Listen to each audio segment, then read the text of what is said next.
자, 이번 시간에는 함수의 표현법에 대해서 말씀드리겠습니다. 자, 복소수의 표현법입니다. 가장 무난한 게 Z는 A 플러스 JB다. 항상 교류는 이 직각삼각형 맨날 그립니다. 맨날 그려야 돼요.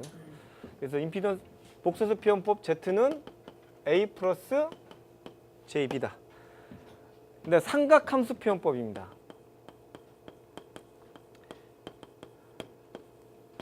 표현하는 방법은 다 똑같은데 어차피 결과값은 다 똑같은데 방법이 좀 달라요. 방법이 얘는 어떻게 됩니까? 삼각함수니까 아무래도 코사인하고 사인 함수가 들어가게 됩니다. 그래서 좀 달라요. 그다음에 지수함수 표현법 여기 보시면 익스포넨셜 2값 들어가죠. 그래서 제가 아까 오일러 공식 이해할 때 말씀드렸던 것처럼 세타 2 J 세타라는 거. 그리고 극형식.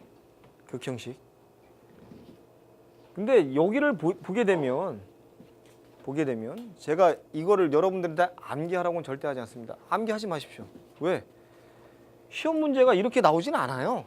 시험 문제가. 단 표현하는 방법이 이렇게도 표현하고 이렇게도 표현하고 이렇게도 표현하더라. 이것만 알고 계시면 되는 거예요. 어차피 다 똑같습니다. 결과값은. 아시겠죠? 이걸 여러분들이 암기하는 거 아니에요. 야, 표현하는 방법이 복소수, 삼각함수, 지수함수, 극형식. 야, 대가리만 따봐봐. 삼지극. 야, 이거 외워야 돼. 이런 거 아닙니다.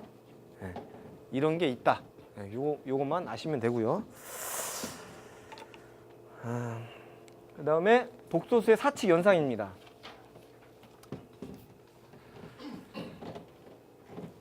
자, 복소수는 여러분들이 그 사칙 연산할 때 조금 개념이 다릅니다. 어떤 개념이 다르냐면 실수분은 실수부끼리, 허수분은 허수부끼리 따로따로 해줘야 돼요. 분리를 해줘야 되고요. 나중에 복소수가 야, 임피던스 Z가 3 플러스 J4야. 만약에 전류 I 값을 했더니 I는 3 플러스 J4에 여기가 뭐 2 플러스 2 J1 J2라든지 이런 경우에 전류값을 어떻게 구하냐? 전류 I는 Z분의 V잖아요. 얘를 표시했던 얘야. 3 플러스 J4에 2 플러스 J2야. 그럼 얘를 가지고 어떻게 전류값을 구해요? 전류값 나와요. 실수 전류하고 허수부 전류값이 나와요. 이걸 어떻게 계산하느냐? 복소수 계산입니다. 유리화 한다고 그래요. 유리화. 예. 아는 여자 중에 유리라는 애가 있어서 그래요. 제가 예? 이걸 유리화하는 걸 간단해요. 어려운 거 하나도 아닙니다. 그러면 쉽게 3 플러스 J4다.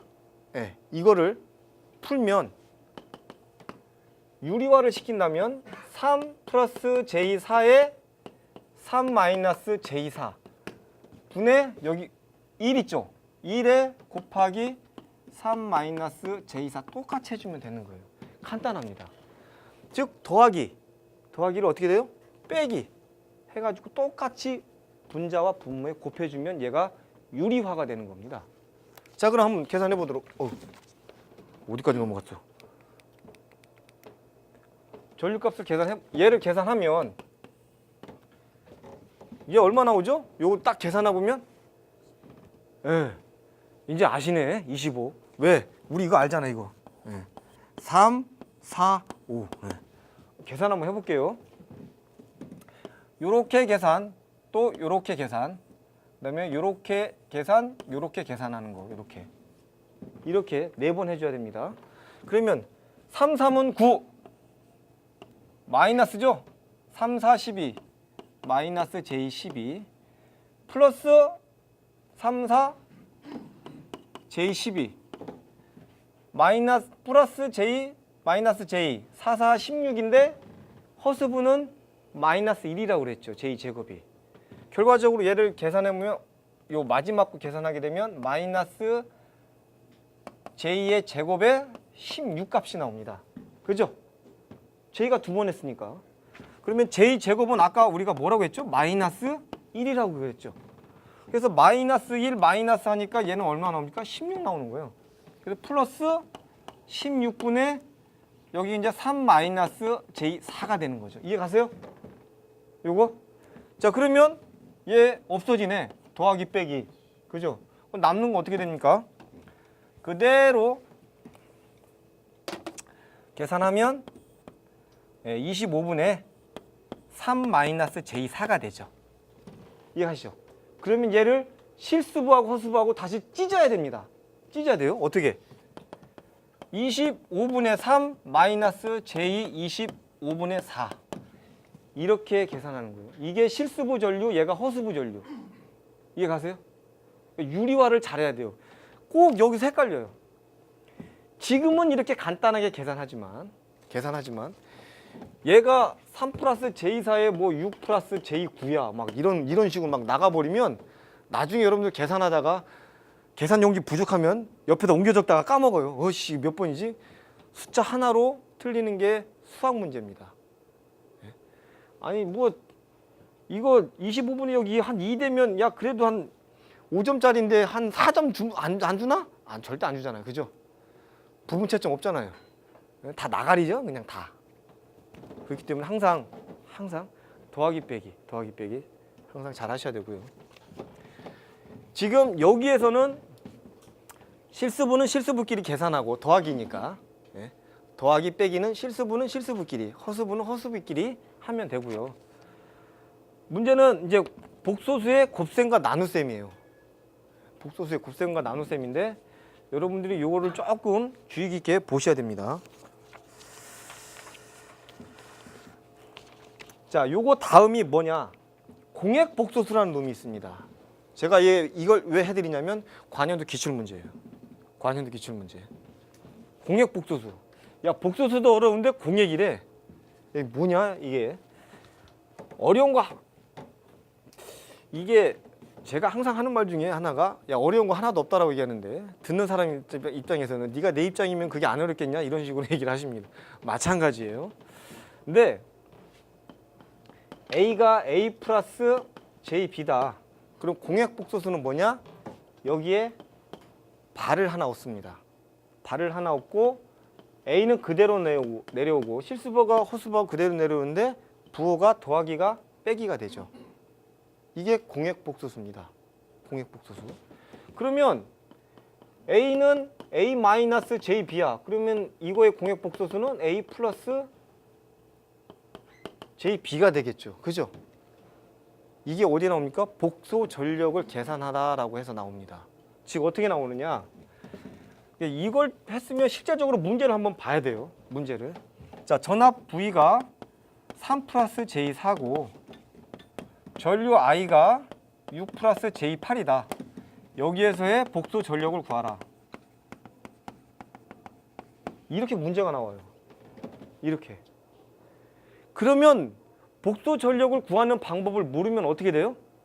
이걸 그냥 더해. 복소 전력 P는 VI니까 어떻게 합니까? 3 플러스 J4에 6 플러스 J8 그대로 이제 곱해버리게 되죠. 틀리는 거예요. 틀리는 거예요. 여기서 복소 전력 P 값은 어떻게 됩니까? V 바 I 또는 V에다가 I 바. 전압을 공액복소수를 취해주든지 전류를 공액복소수를 취해주든지 둘 중에 하나만 취해주고 바로 곱해버리면 답이 나와요. 간단하잖아요. 이걸 몰라서 이걸 틀려봐. 아무리 똑같은 문제더라도요. 문제 난이도에 따라 어려운 거 틀린 건 마음이 편해. 아이씨 어려우니까 나 몰라 그냥. 이거 틀려봐. 이거 몰라서 얼마나 억울합니까. 이게 시험 문제에 관여도 기출 문제에 나왔습니다. 간단한 건데. 간단한 건데. 그리고 말씀드렸던 분모의 유리화. 이거. 유리화 한다는 거 꼭 잊지 마시고요. 이렇게까지 하면은 전기 쪽의 수학에 대한 기초 문제는 어지간히 다 하셨다고 볼 수가 있어요. 어지간히.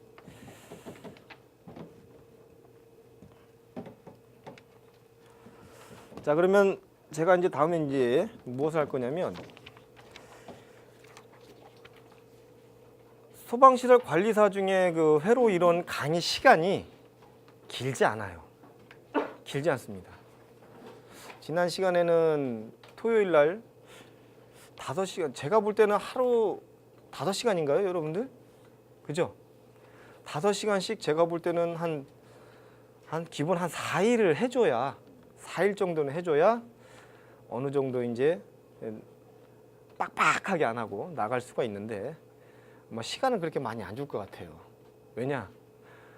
여러분들 법규가 이제 많이 바뀌죠? 그죠? 맨날 바뀌어, 법규는. 우리나라에 있는 법 중에 가장 많이 바뀌는 법 중에 하나가 소방. 1년에 한 기본 한 5번 바뀌어요.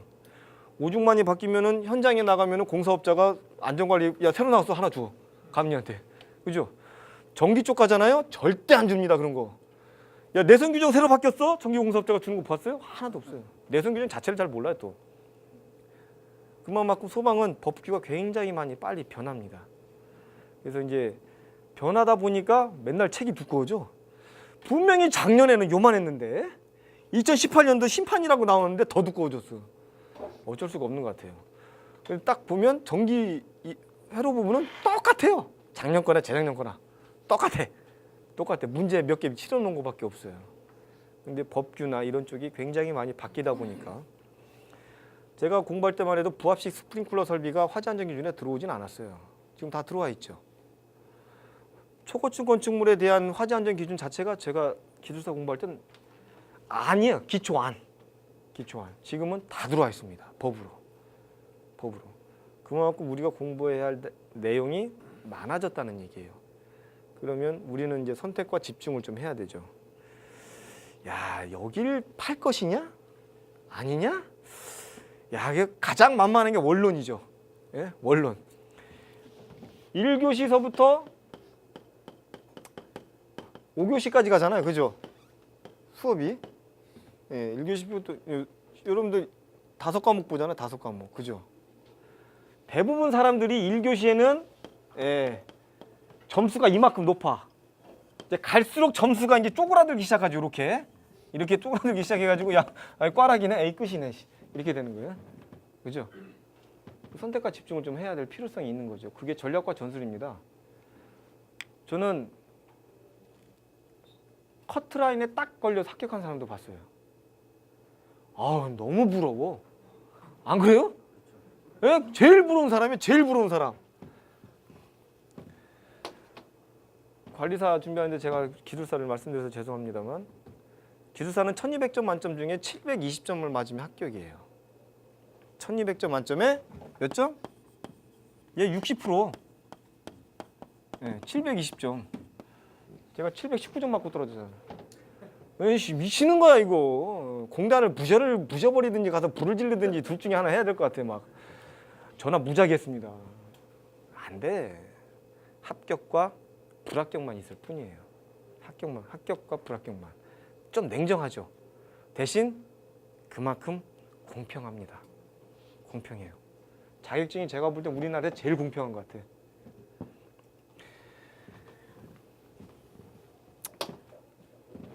회로 이론 자체가 공부할 분량이 쉽지 않아요. 많은데 그 중에서 제가 꼭 암기해라.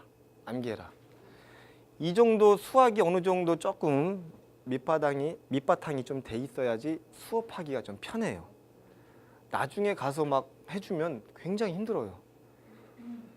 여러분들 지금은 교류 부분에 보면은 공진주파수를 배우게 됩니다.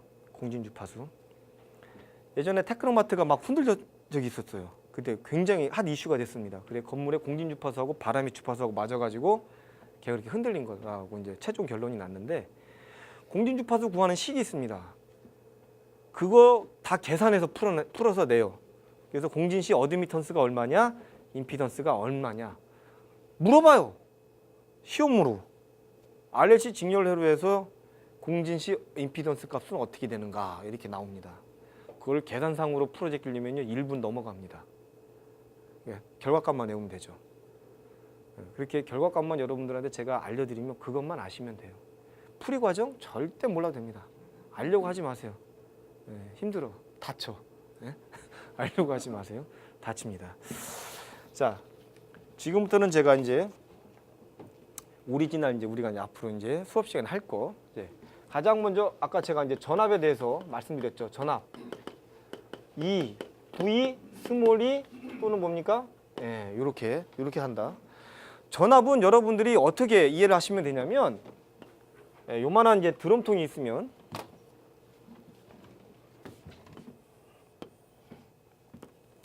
이렇게 드럼통이 있습니다.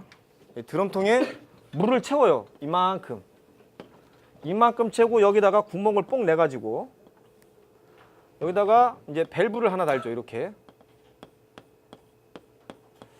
밸브를 하나 딱 달고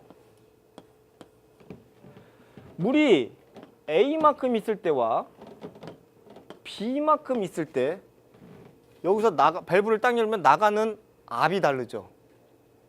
왜 그래요? 우리 수식으로 배웠죠.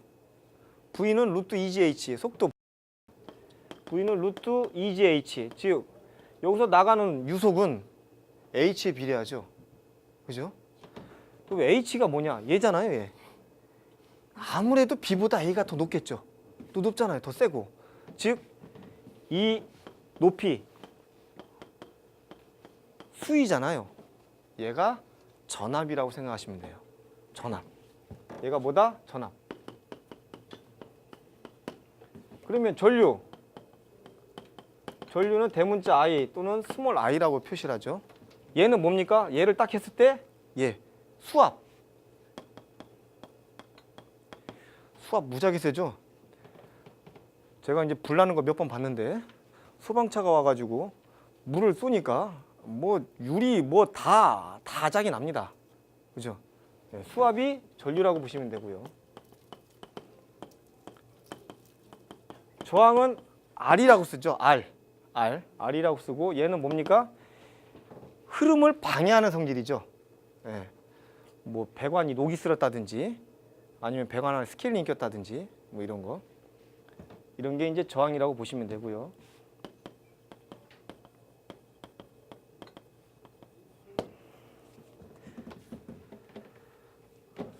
그 다음에 L 코일. 얘는 이제 리액턴스. 얘는 XL로 이렇게 표시합니다. XL로. 그 다음에 C. 얘는 콘덴서. 얘는 XC로 표시합니다. 이렇게. 그러니까 이런 기호가 뭘 뜻하는지는 꼭 알아야 되기 때문에 제가 이렇게 설명을 해드리는 거고요. 자, 그 다음에 제가 이제 DC 부분과 크게 우리가 공부해야 될 게 도대체 어느 부분이 있는가? 자, DC 직류죠. DC를 영어로 풀어 치면 다이렉트 커런트입니다. 다이렉트 커런트. 직류 부분이 어떻게 돼요? 커런트가 전류거든요. 전류가 다이렉트야. 일찍 똑바로 간다는 얘기입니다. 이렇게. 다이렉트 커런트. 교류는 얘가 활성화됐죠. 이렇게. 액티브 커런트가 아니에요. 얼터너티브 커런트입니다. 그 얘기 얼터너티브가 교류하다, 왕래하다 그 뜻이에요. 그래서 좀 달라요. 전기를 한마디로 정의를 하자면 참 어렵습니다. 어려워요. 소방을 한마디로 정의하면 뭐라고 얘기할까요? 소방. 불 끄는 거. 여러분들 이제 소방 관리사를 준비하니까 좀 그 정도는 좀 아셔야 될 것 같아서. 소방을 한문으로 풀어서 해치면 끌 소자에 막을 빵입니다. 끄고 막는 거예요. 처음 하셨죠? 괜찮아요. 이제부터 알면 되는 거야. 누가 소방이 뭐냐라고 보면 야 끄고 막는 거 아니야. 그거 몰랐어? 다시 공부해. 기본이 안 됐어. 이렇게 말씀하시면 돼. 끄고 막는 거예요. 우리나라 최초의 소방대. 뭘까요? 소방대. 일산 소방서에 가면 그 소방서 그 연역 유래가 적혀져 있어요. 저 거기 가서 처음 봤어요. 거기 가면은 우리나라 최초의 소방대. 아마 여러분도 아마 아실 거예요. 이게 좀 있으신 건데 금화도감이라고. 세종 때 불이 났대. 세종 때 이제 한양에서 불이 났는데 그때 당시 다 집이 어떻게 돼 있어요? 볏집이잖아요. 엄청 잘 타죠. 예. 한 2,000채가 쑥대밭 됐답니다. 2,000채가. 그러니까 왕이 보니까 얼마나 미칩니까 이거. 그래서 얘를 좀 어떻게 끌 수 있는 사람들을 한번 만들어 보자. 군대처럼 조직을 해보자. 그게 바로 금화도감입니다. 전기는요. 전기, 우리나라 최초의 전기는 1900년대 초에 미국에 있는 선교사가 디젤 발전기 하나 갖고 와가지고 경복궁 내에다가 그때 한 전등 한 20개 켰나? 그게 우리나라 최초의 전기 시발점이라고 보시면 돼요. 불과 100년 조금 넘었죠. 전기는. 소방은 역사가 길죠. 여러분들 자부심을 가져야 돼요. 어디서 전기 깝죽대면 하지 마시지. 네. 물론 이제 전기를 받아야 소방이 돼요. 네, 어쩔 수가 없어요. 그거는 어쩔 수가 없는데, 근데 여러분들이 소방을 하면서 그러한 좀 어떤 그 역사가 오래될수록 어느 정도 자부심은 갖고 계시잖아요, 그죠? 자, DC 부분에는 첫 번째가 직류회로입니다. 이제 제가 앞으로 우리가 이제 수업할 내용에 대해서 간략하게 여러분들한테 제가 브리핑을 하나 해드리는 거예요. 뭐 적을 필요까지는 없고요. 자, 직류회로에는 가장 먼저 우리가 오매 법칙에 대해서 배우고, 그 다음에 저항 접속 방법이 있어요. 직렬 접속과 병렬 접속이 있죠. 가장 헷갈리는 부분이에요. 여기서 저항에 대한 병렬 접속, 직렬 접속에 대한 개념을 갖고 계셔야지 교류 가서 헷갈리지 않아요. 예? 교류 가게 되면은 RLC 막 이게 들어가게 되면 또 달라요. 일례로 자, 저항이야. R하는 거 R2야. 그럼 합성 저항 R0는 그냥 더하면 돼요. 이렇게 더하면 돼요. 저항이나 리액턴스나 계산 방법은 똑같아요. 틀린 게 콘덴서예요. C1, C2예요. 얘는 달라요. 얘 합성 정정용량은 C1 플러스 C2분의 C1, C2가 돼요. 달라요. 어차피 이거는 여러분들이 제가 수업 시간에 말씀드릴 거예요. 다르다는 것만 알고 계시면 돼요. 왜 여기서 이런 거에 대한 기본을 우리가 알아야 되느냐? 공부해 보시면 알아요. 아, 그때 이게 알아야 되는구나. 여기 뭐냐? 저항 접속.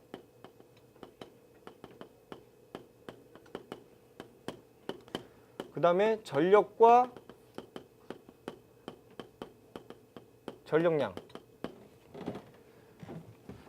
전력과 전력량은요, 전력이라는 놈에다 시간이라는 함수만 곱해주면 얘가 전력량이 되는 거예요.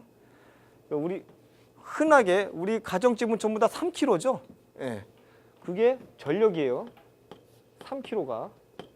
전력량은 한 달 사용량 뭐 400kWh가 나왔다. 여러분들 보면 아실 거예요. kWh라고 되어 있습니다. 이게 뭐다? 전력량입니다. 여러분들 전기요금 고지서에 보시면 이런 게 다 표시가 되어 있어요. 그 다음에 분류기와 배율기, 그 다음에 휘선 브릿지, 그 외에 법칙. 이 법칙 같은 경우에는 뭐 패러데이 법칙이다, 뭐 무슨 법칙이다 몇 개 있습니다. 그것만 제가 알려드리는 것만 알고 넘어가시면 되고요. 이제 분류기, 배율기는 얘는 이제 전류를 10A짜리를 측정할 수 있는 전류계인데 내가 100A를 측정하고 싶어. 어떻게 해야 되지? 그 방법이에요. 얘는 배율기는 전압. 10V짜리 전압을 가지고 100V를 측정하려면 어떻게 되는가? 그에 대한 관련된 제반 사항과 수식에 대해서 배우게 됩니다. 그다음에 휘선 브릿지는 여러분들 아실 거예요. 요거 삼각형 다이아몬드. 예, 야구 좋아하시는 분은 그라운드죠, 그라운드. 예. 여기 검육에 G를 놨을 때 요렇게 곱하고 요렇게 곱했을 때 요 안에 전류가 흐르지 않는다. 그 원리가 휘스턴 브릿지입니다. 이걸 가지고 저항값을 또 측정할 수가 있고요. 전류값도 측정할 수가 있어요. 단 미수 전류만 측정할 수가 있어요. 그 다음에 정전기와 콘덴서.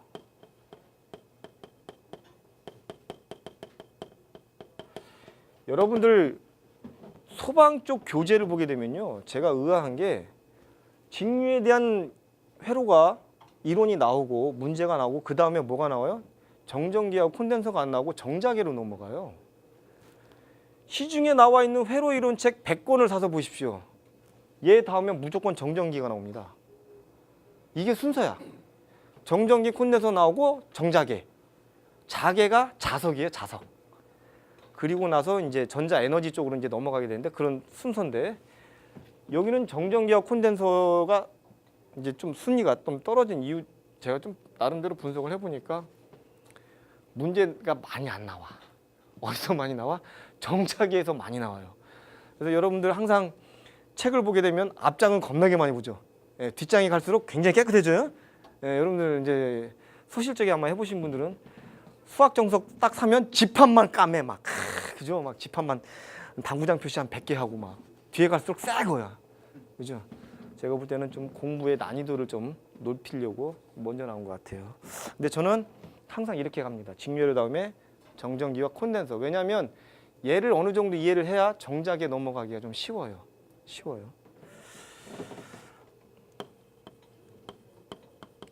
그래서 정전기는 가장 많이 나오는 게 이제 쿨롱의 법칙. 쿨롱의 법칙이 나오고, 전기장, 전기 밀도, 전위, 그다음에 콘덴서는 콘덴서 용량,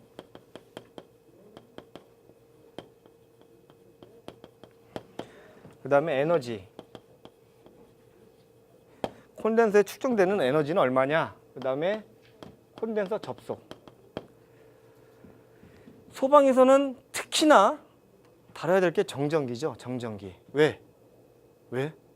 화재의 원인이 되잖아요. 정전기가 화재의 원인이 됩니다. 예전에 그 신문에 어떤 게 나왔냐면, 이제 돈은 없는 상황에서 머리를 좀 이렇게 염색을 한번 해보려고 했는데 맥주를 해보니까 잘 안 돼, 생각보다. 예, 그래서 어떻게 했습니까? 예, 휘발유를 감다가 정전기가 나가지고 2도 화상 입었어요. 예, 신문에 나왔어요. 그래서 그거 보고 알았죠. 머리를 감을 때는 야, 이게 정전기 때문에 휘발유 하면 안 되는구나. 근데 처음 알았어요. 그 다음에 정자계. 자, 정전기는 여러분들이 이 환하게 가을철에 참 많이 경험을 하게 되죠. 옷 벗게 되면 이제 다다닥 하고 소리가 나는데, 그러면 이 정전기는 뭡니까? 전하가 축적돼서 어느 순간 되면 얘가 빡 하고 소리와 불꽃을 내죠. 빛을 내죠. 불꽃인데 빛을 내는데, 이런 거하고 비슷한 게 송전선로에서 나옵니다.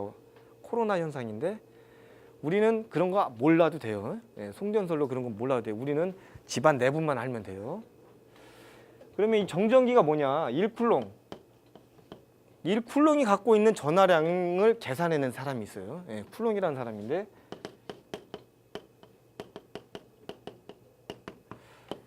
하나의 전하량이 갖고 있는 전기량입니다.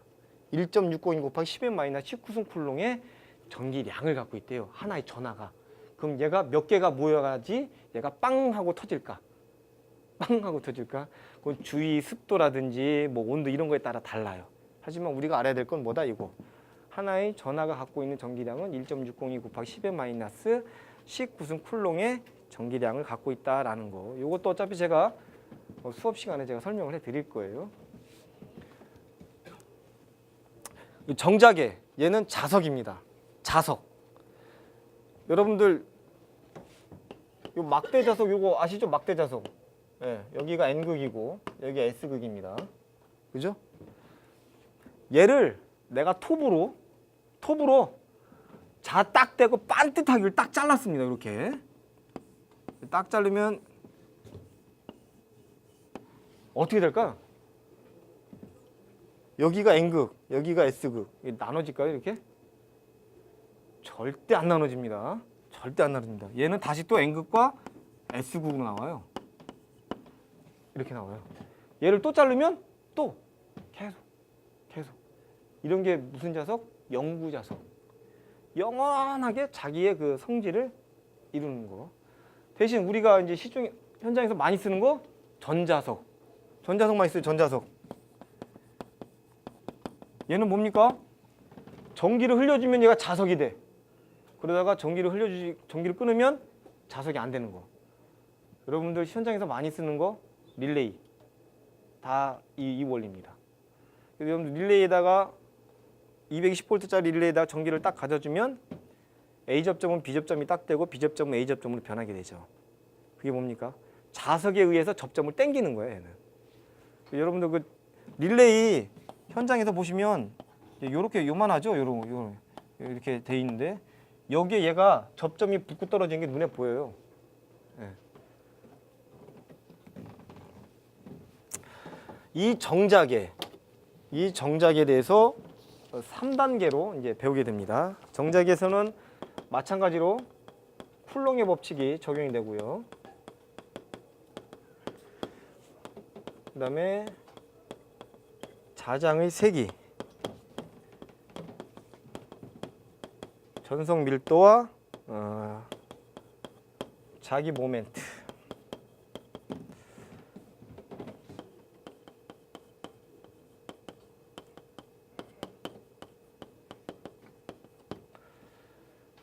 제가 왜 이런 거를 자꾸 여기서 설명을 해드리자면 우리가 쓰던 단어가 아니야. 지금까지 우리가 했던 단어가 아니기 때문에 단어에 대한 거부감이 제일 심해요. 특히나 처음 접하시는 분들은요. 제가 물어봤거든요. 처음 하시는 분들 그런 분들한테 물어보면 가장 첫째가 용어 자체가 힘들다. 이거 입이 안 붙어요. 맨날. 저는 이제 스타 원 요즘 리마스터 하잖아요. 아우 너무 재밌게 보고 있습니다. 막 질러지니 막 컨슘 때리고 막 너무 좋아요. 그런 거. 왜냐면 그런 용어 자체가 나한테는 너무 익숙해. 너무 재밌어요. 여러분도 마찬가지예요. 여자분들을 하고 얘기하다 보면 여러분들 협탁이라는 거 혹시 아세요? 협탁. 모르죠? 여자분들은 아실 거예요. 협탁. 침대 옆에 놓는 간이 탁자. 그게 협탁이에요. 저도 결혼하고 나서 처음 알았어요. 이게 협탁이야? 이름이 있었네? 수납장인 줄 알았어요. 아닙니다. 마찬가지예요. 사용하는 단어가 다르고 내가 얘기하는 언어가 다른 입장에서 이런 걸 하려고 하면 굉장히 힘들어요. 그렇기 때문에 될 수 있으면 계속 좀 많이 반복하는 것밖에 없어요. 반복하는 것밖에. 그다음에 4번, 5번 전자력과 전자유도.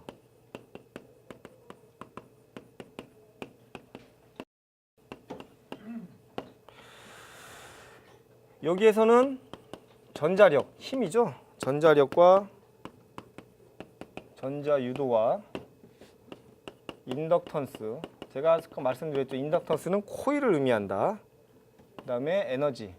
코일에 축적되는 에너지가 있고요. 그 다음에 하나 더 추가하자면 히스테리시스 곡선에 대해서 추가를 합니다.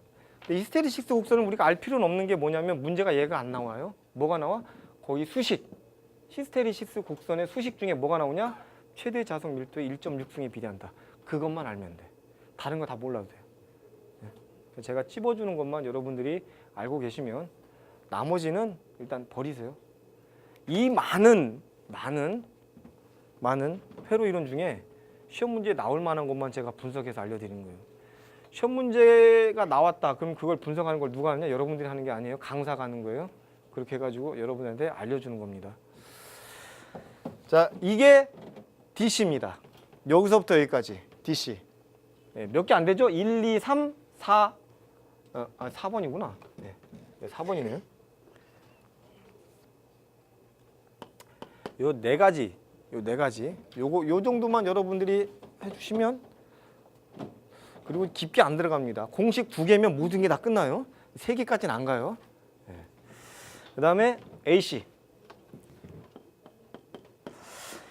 AC에는 첫 번째로 교류의 발생에 대해서 배웁니다. 교류의 발생에 대해서 배우는데 여기에서는 뭘 배우냐? 우리가 순식값, 시료값, 평균값, 최대값. 우리가 집에 야 니네 집 전압 몇 볼트 쓰냐? 220볼트라고 얘기하죠. 그 220볼트가 이 네 가지 중에 어떤 거예요? 1, 2, 3, 4 중에? 예? 뭐예요?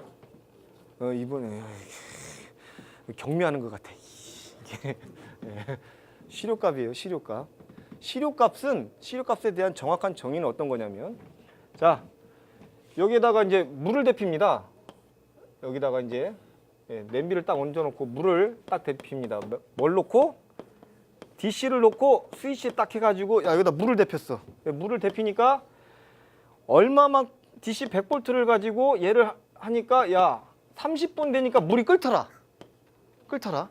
그 시간과 용량을 계산한 다음에 여기에 똑같이 뭡니까? AC를 걸었어요. 여기다가 AC를 걸고 30분 만에 물을 끓이면 얘를 얼마만큼 전압을 가해줘야 되냐?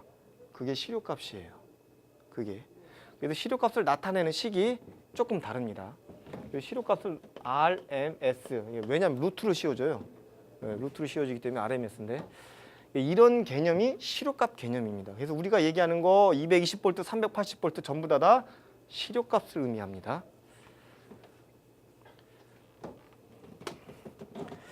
그 다음에 이 RLC에 대해서 배웁니다. 얘가 좀 생각보다 만만치가 않습니다. RLC. 직렬회로, 병렬회로, 그 다음에 요게 따른 공진회로까지. 근데 중요한 거는 제가 여러분들한테 말씀드렸죠. 결과값만 알면 된다고. 풀이 과정은 잘 몰라도 돼요. 그 다음에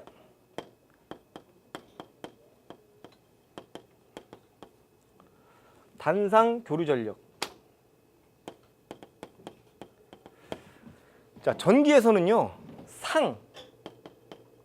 우리 집에는 220V가 들어오죠. 단상이에요. 단상. 상이 하나라는 얘기예요. 짧을 단자가 아닙니다. 단상. 상이 하나. 그래서 이렇게 표시합니다. 파이로 표시하고요. 220V 이렇게 표시합니다. 그러면 삼상은 상이 3개라는 얘기죠. 이렇게 표시하죠. 그래서 여러분들 현장에 쓰는 모타 전부 다 3상 4선씩 쓸 거예요. 그럼 3상 4선씩 와이어 이렇게 씁니다. 이런 것도 여러분들 현장에 보시면 많이 보시니까 3상 3선씩은 여러분들 소방에서는 거의 쓰는 게 없어요. 그러면 단상 교류 전력일 때는 가장 많이 쓰는 거 유효, 무효, 피상 전력.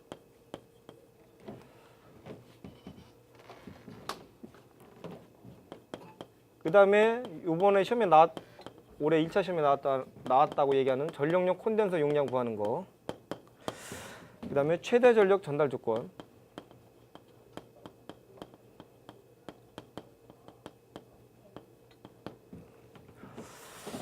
그 다음에 삼상 교류 전력입니다. 삼상 교류. 얘는 가장 중요한 거 델타를 Y로 변환하는 거. 맨날 헷갈려. 얘 식이 맨날 이상하다. 그죠? 여기 이제 저항 얘를 뭘로 바꿔요? Y 이렇게 바꾸죠. 이렇게 얘가 30이야. 그러면 맨날 헷갈려. 그럼 얘는 어떻게 되지? 이것도 제가 수업하면서 가장 쉽게 제가 얘기했죠. 상형 문자를 알려준다고. 절대 안 까먹습니다. 여러분들이 환갑잔치 할 때 가서 물어보면 알아요. 이제 굉장히 중요합니다. 이거 되게 간단한데 몰라. 맨날 헷갈려. 그러니까 여러분들이 떨어지는 이유 중에 하나 중에 뭐냐면은 헷갈려서 떨어지는 경우가 제일 많아요. 찍어. 야 1번하고 일단 4번은 아닌데 야 2번 3번인데 야 오늘 컨디션이 3번 쪽으로 가. 그럼 딱 찍어. 틀려. 대부분 틀립니다. 그 다음에 삼상 교류 전력 그리고 V결선. 이 V결선은 델타 결선으로 운전하고 있는 와중에 변압기 한 대가 고장이 나가지고 2대를 가지고 V결선 할 때 문제는 딱 두 개입니다. 출력률과 이용률입니다. 그럼 이용률은 86.6%고 출력비는 57.7%가 나옵니다. 맨날 헷갈려 그것도.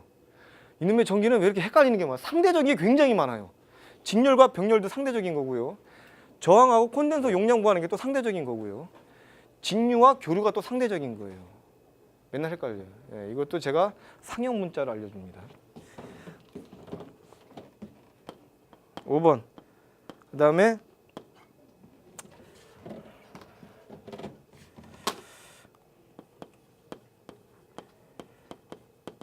교류 전력 측정하는 방법이 있는데요. 단상과 삼상으로 구분합니다. 2전력계법과 3전력계법이 여기에 나옵니다. 예. 그 다음에 4번, 5번 한 다음에 6번. 회로망. 전기에서 회로망은 굉장히 좀 중요시하는 게 뭐냐면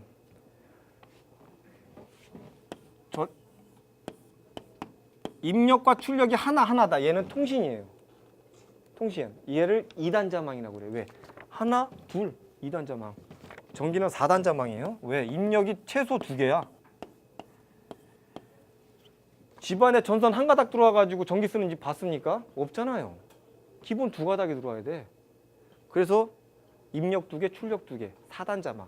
그러니까 전기는 기본 4단자망으로 해가지고 T단자망도 있고요. 그다음에 파이단자망도 있고 굉장히 많습니다. 이 여기만 딱 들어가면 파라미터, 어드미턴스 어마어마하게 헷갈립니다.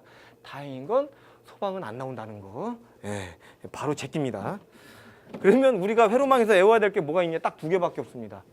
중첩의 정리, 제일 중요합니다. 그 다음에 하나 더, 밀반의 정리. 2가지만 아시면 여러분들 됩니다. 더 이상 안 나와요.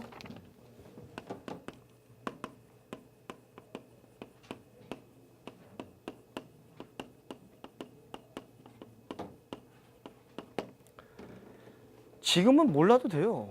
어차피 제가 수업하면서 알려드리는 거니까 이런 게 있다라는 거, 그런 것만 알고 계시면 돼요. 그 다음에 7번 비정연파.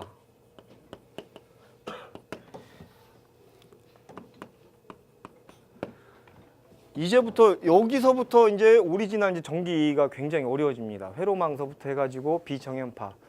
비정연파는 뭐냐면 고조파 회로가 이제 정연파에 우리가 집안에 이런 주파수가 들어옵니다. 이거 어떻게 확인해요? 이거 어떻게 확인해? 예? 오실로스코프라는 측정 기기가 있어요. 오실로스코프를 가지고 그 콘덴서 플러그 있죠? 거기다가 딱 꽂으면은 전류파형이나 전압파형 다 이렇게 뜹니다. 이게 정연파예요. 근데 이 정연파에 고조파가 들어옵니다. 1고조파, 2고조파, 3고조파. 물론 홀수파가 많이 들어와요. 1, 3, 5, 7 이런 고조파가 들어오게 되면 파형이 찌그러집니다. 그렇게 되면 기기가 오동작을 하게 되겠죠. 동작하지 말아야 되는데 얘가 동작을 한다거나. 여러분들 현장에 보면은 감지기 맨날 오동작 하잖아요. 불량품이 많아서 그래요. 이런 건 상관이 없어요. 얘하고는. 이런 거는 좀 이제 고가의 장비 중에 이제 이런 게 많이 생기는데 그런 거를 연구한 사람이 있어요. 누가? 푸우리아라는 프랑스 사람이에요. 참 할 일도 겁나 없는 사람이야. 얘 때문에 공부할 게 학문이 하나가 더 늘었어. 예. 그래서 푸리에 급수 비정연파 하게 되면 반드시 알아야 되는 거. 푸리에 급수하고 외형률. 교류 성분에 포함되어 있는 직류 성분에 대한 비율. 직류 성분에 포함되어 있는 교류 성분 비율인가 아마 그렇게 될 거예요. 그리고 외형률. 외형률은 이제 D라고 표시합니다. D. 그 다음에 8번. 네. 과도현상. 해도 이해가 안 가는 과도현상. 안 나와. 네, 여기서 나오는 거는 시정수 타워밖에 안 나옵니다. 얼마나 다행이에요. 네.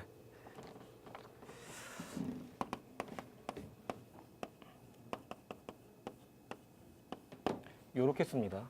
타워라고 있습니다. 그 외에 9번 자동 제어. 저는 이제 산업기사 라는 말이 좀 익숙치가 않아요. 저는 이제 기사 2급, 기사 1급 때 땄거든요. 그래서 94년도에 기사 2급을 따고 군대 갔다 와서 96년도에 기사 1급을 땄는데, 그때만 해도 회로 이론을 공부할 때는 회로 이론 책이 따로 있었고 따로 자동 제어라는 책이 따로 있어요. 그래서 이 자동 제어라는 책을 딱 보게 되면 가장 먼저 뭘 배우냐면 전달 함수에 대해서 배우고요. 그 다음에 뭘 배웁니까? 라플라스 함수에 대해서 배웁니다. 이 라플라스 함수를 배우게 되는 이유 중에 하나는 교류에서 RLC 성분을 가지고 해석하기가 왜 허수부 J라는 게 들어가잖아요. 너무 힘들어.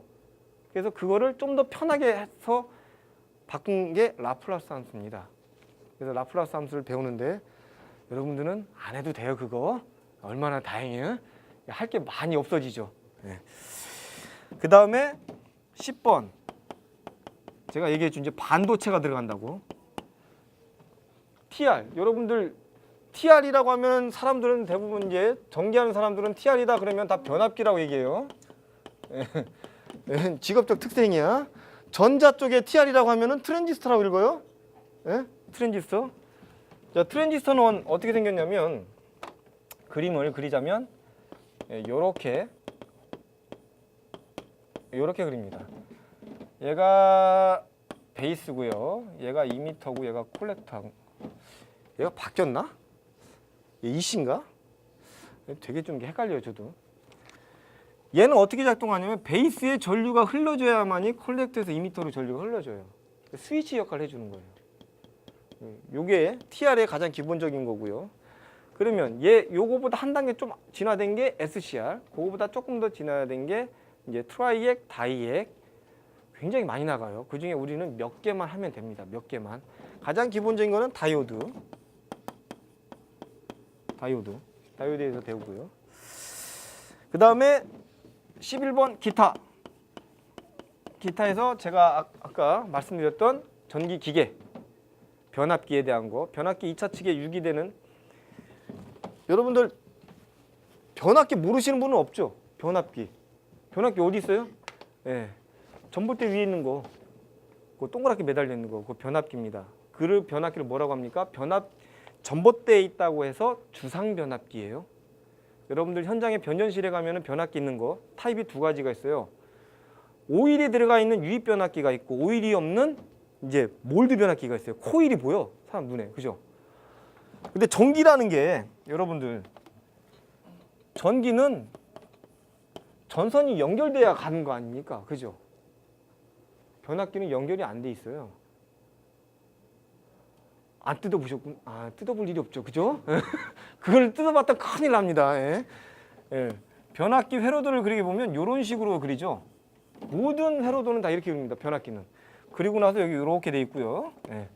이렇게 돼 있고 여기 N1, N2, V1, V2야. 그러면 여러분들 현장을 제가 기준으로 가정하게 되면 일반 건물에 전압 얼마짜리 들어와요? 얼마짜리 들어와요? 예, 229 들어오죠. 22,900V가 들어와서 얘가 얼마로 다운됩니까? 380V. 슬롯이 220V 이렇게 다운되죠. 야, 연결이 안 됐는데 얘가 왜 전기가 갈까? 분명히 연결 안 돼 있습니다. 가요. 전기가. 누구 때문에? 얘 때문에. 자속입니다. 얘 자속이 뭐 하는 역할을 하냐면 쉽게 얘기하면 이삿짐 센터예요, 얘가. 그러니까 여기서 생성되는 전기를 얘가 이쪽으로 계속 날라다 주는 거예요. 날라다 줘. 얼마만큼? 권수비만큼. 그래서 전압이 다운되는 겁니다. 그래서 여러분들 몰드 변압기나 유입 변압기 보면은 어떻게 접속하느냐에 따라서 2차 측 전압을 올릴 수도 있고 내릴 수도 있어요. 아마 소방하시는 분들은 그런 거 잘 보기가 좀 힘드셨을 텐데 현장에서 몇 번 해봤어요.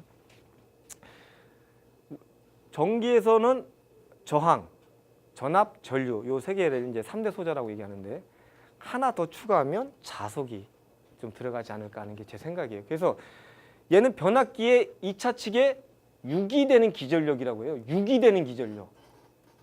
얘 생성되는 놈이 아니에요. 발전기는 전기를 생성해내잖아요. 여러분들 발전기를 어디서 가장 쉽게 볼 수 있냐면 어디? 내가 관리하는 건물? 아니에요. 여러분들 자동차 배터리 제너레이터, 그죠? 걔가 어떻게 돕니까? 내가 엔진을 켰어. 엔진을 키면 이제 세력 모다가 돌면서 엔진이 돌죠. 예. 엔진이 돌면서 얘가 어디에 연결됩니까? 제너레이터에 연결이 되는 거예요. 제너레이터 회전을 돌려줘. 강제적으로. 자, 제가 아까 말씀드렸죠. 이 선풍기가 이제 이렇게 돼 가지고 이렇게 돼 있는데 여기 코일이 감겨져 있으면 얘는 모터는 전기 에너지를 받아 가지고 뭘로 바꿔줘요? 기계 에너지로 바꿔주죠. 회전으로 해요. 이걸 반대로 해. 반대로 하면 어떻게 됩니까? 전기가 나오죠. 그게 제너레이터입니다. 그래서 엔진이 강제적으로 얘를 돌려주죠. 돌려주면 여기서 뭐가 나와요? 발전기가 돼가지고 이거 나와요. 전압이 나와요. 그래서 그 전압이 어디로 갑니까? 여러분들 계기판에 있는 LED 다 들어오게 해주고요. 그 다음에 파워 윈도우, 이거 아니죠 이거? 윈도우 내려주고, 요즘에는 트렁크도 버튼 하나로 해서 쭉 내려가죠. 고급차가 아니고는 그렇게 돼 있어요. 이게 제너레이터입니다. 요거 가격 여러분들 제가 요거 구체해봤거든요. 얼마 될 것 같아요? 50만 원 들어가요. 공인비까지 포함하게 되면 겁나게 비쌉니다. 이게 발전기입니다. 발전기. 그러니까 이런 걸 다 생산하는 게 가장 기본적인 게 뭐다? 자석입니다. 자석. 자, 이게 이제 앞으로 우리가 배워야 할 어떤 그 항목인데 제가 이제 중요한 것만 추려냈습니다. 중요한 것만. 왜 쓸데없는 거는 할 필요가 없어요. 그 시간에 NFSC 코드를 더 보세요. 예? 더 봐요. 별표 1번부터 10번까지 있나요? 별표가? 안 보셨구나. 예, 많아요. 겁나게. 별표 1번이 아마 소방시설물 대상 해가지고 막 이게 복합 건축물은 몇 번인가 뭐 이렇게 다 나올 거예요. 그 다음에 6번, 7번부터 갈수록 이제 과태료 나와요. 그죠? 아마 보시게 되면 아실 거예요. 자, 이제 관리사를 준비한다는 건 여러분들 스스로가 아마 선택해서 여기 오셨을 거예요. 야, 우리 회사에서 업을 유지하기 위해서 관리사가 필요해. 너 가. 그래서 오신 분들 별로 없습니다. 거의 못 봤어요. 다 뭐다? 여러분들이 선택해서 오신 건데. 자, 오늘 제가 여기까지 하고요. 저는 이제 본 게임 할 때 만나보도록 하겠습니다. 수고하셨습니다.